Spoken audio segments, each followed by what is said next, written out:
आखिर क्यों रूस के वैज्ञानिकों ने धकेल दिया था उस मासूम कुत्ता को मौत के मुंह में? अंतरिक्ष में क्या हुआ था लाइका के साथ? मनुष्य ने जैसे जैसे तरक्की की है, किसी भी कठिन कार्य में एक्सपेरिमेंट करने से पहले उन्होंने बेजुबान जानवरों को आगे किया है दोस्तों। आज अंतरिक्ष की खोज स्वयं इतनी ज्यादा आगे बढ़ चुका है कि हमने कई बड़े बड़े स्पेस मिशन में इंसानों को अंतरिक्ष में भेजा है और अब तो हम चांद और मंगल पर मानव बस्ती बसाने की दिशा में आगे बढ़ रहे हैं। लेकिन क्या आप जानते हैं कि लाइका नाम की फीमेल डॉग ना होती तो शायद हमने से किसी का भी अंतरिक्ष में पहुंच पाना मुश्किल था। जहां लाइका आज दुनिया की एकमात्र जानवर थी जिसने एक लंबी अंतरिक्ष यात्रा के लिए तैयार थी। लेकिन क्या लाइका खुशकिस्मती डॉग थी? और कैसे थे लाइका के जीवन के आखिरी पल, जिसमें वह अपनी दर्दनाक कहानी किसी को सुना नहीं सकती थी? और क्यों लॉन्च के एक दिन पहले इस मिशन के साइंटिस्ट लाइका को अपने घर ले गए थे? जानने के लिए वीडियो को अंत तक जरूर देखें। आप देख रहे हैं जी के अड्डा 24 चैनल दोस्तों। समय था 1950 के दशक का। जब कोई इंसान आकाश की ऊंचाइयों को देखता तो दिल में एक सवाल उठता कि कब हम अंतरिक्ष की गहराइयों को ना पाएंगे। आखिर कब टेलीस्कोप से देखे गए ग्रहों और उपग्रह पर कदम रखेंगे? स्पेस के बारे में जानने के इसी ओर में दुनिया भर के कई देश इंसानों को अंतरिक्ष में भेजने के रॉकेट बनाने में लग गए थे, जिसमें अमेरिका और सोवियत यूनियन रूस के बीच तो मानो स्पेस में जाने की जंग ही शुरू हो चुकी थी, क्योंकि उन्हें लगता था कि जो अंतरिक्ष पर विजय पालेगा वह दुनिया का सबसे ताकतवर देश बन जाएगा। मगर इंसानों को धरती के वातावरण से बाहर भेजना वैज्ञानिकों के लिए काफी चुनौती भरा काम था, क्योंकि हमें अंतरिक्ष के बारे में ज्यादा कुछ पता नहीं था। इसलिए हमेशा की तरह इंसानों ने अपनी जरूरत को पूरा करने के लिए बेजुबान जानवरों का सहारा लेने का फैसला किया और स्पेस मिशन में इंसान जीवित रह पाएगा या नहीं, यह जानने के लिए वैज्ञानिकों ने अलग अलग प्रजातियों के जानवरों को स्पेस में भेजने का निर्णय लिया। सबसे पहले रॉकेट के साथ साल 1948 में नासा ने अल्बर्ट 1 नाम के बंदर और कुछ कीड़ों मकोड़ों को अंतरिक्ष में भेजा था।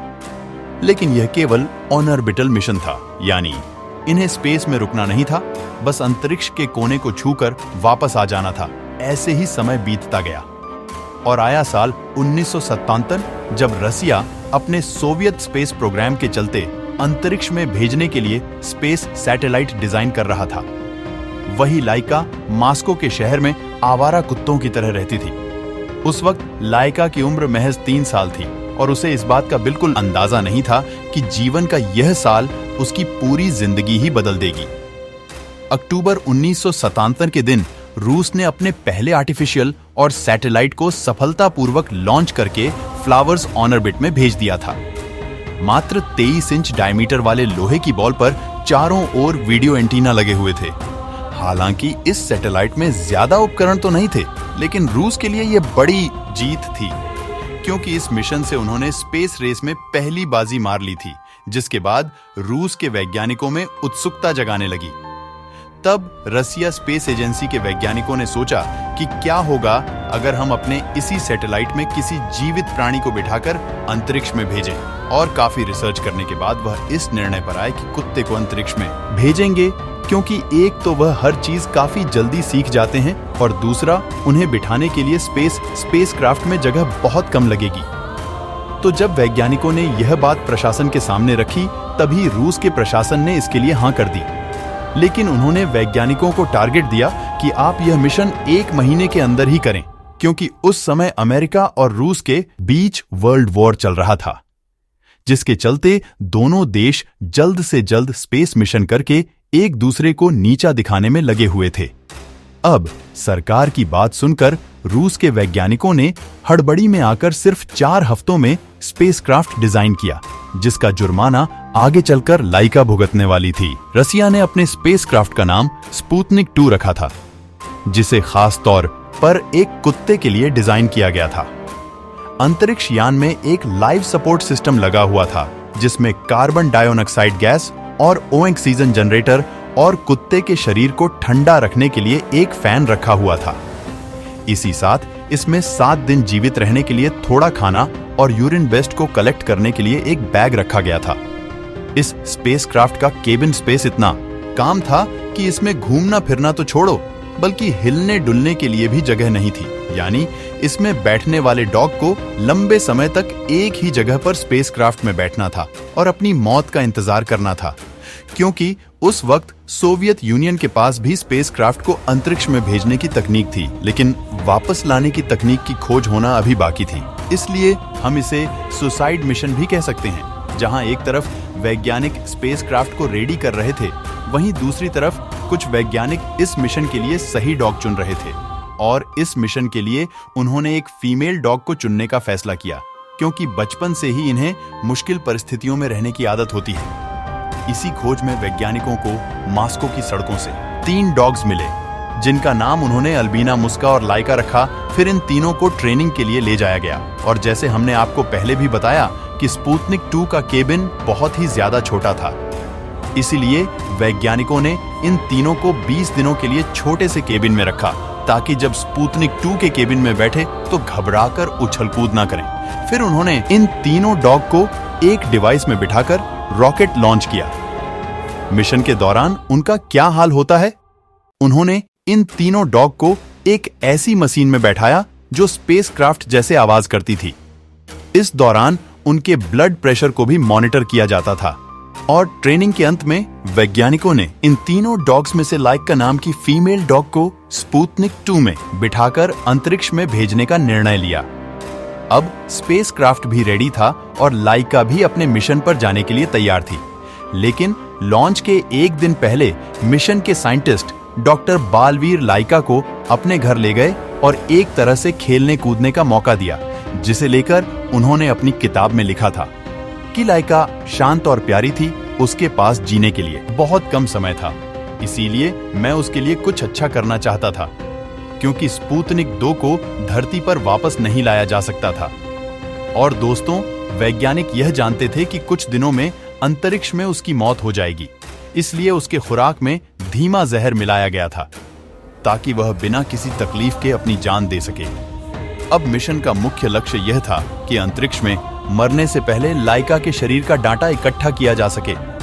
इसके लिए ऑपरेशन के जरिए उसके शरीर में धड़कन और ब्लड प्रेशर मापने वाले सेंसर लगाए गए, और स्पुतनिक 2 लॉन्च के लिए बिल्कुल तैयार था।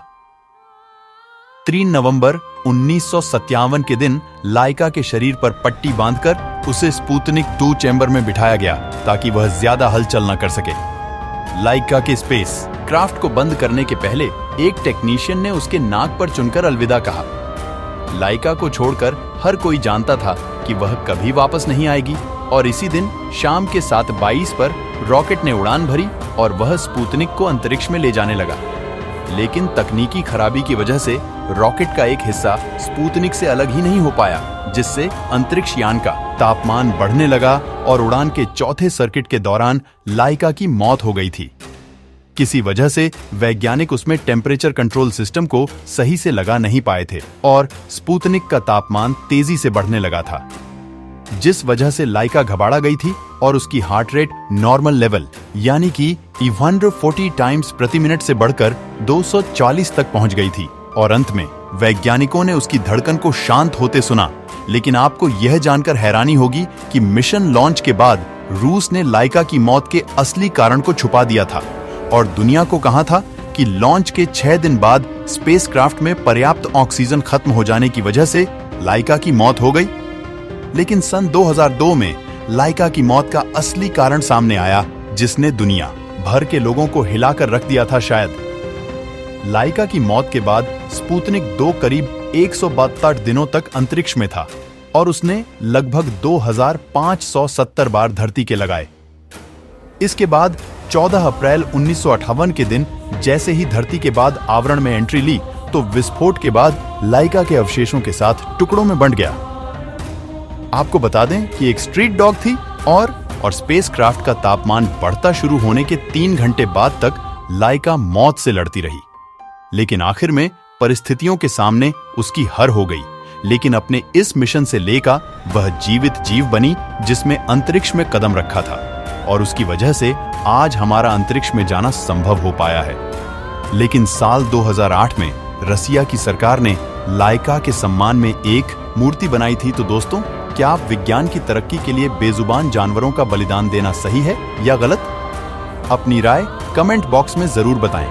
चलिए इस वीडियो को यहीं पर खत्म करते हैं। इस वीडियो को एक लाइक जरूर करें और अपने मित्रों तक इस वीडियो को शेयर करें ताकि उन्हें भी जानकारी मिल सके। और अपने भरोसेमंद चैनल जीके अड्डा 24 को सब्सक्राइब जरूर करें और बेल आइकन पर सेलेक्ट करना बिल्कुल ना भूलें। मिलते हैं किसी और इंटरेस्टिंग वीडियो के साथ।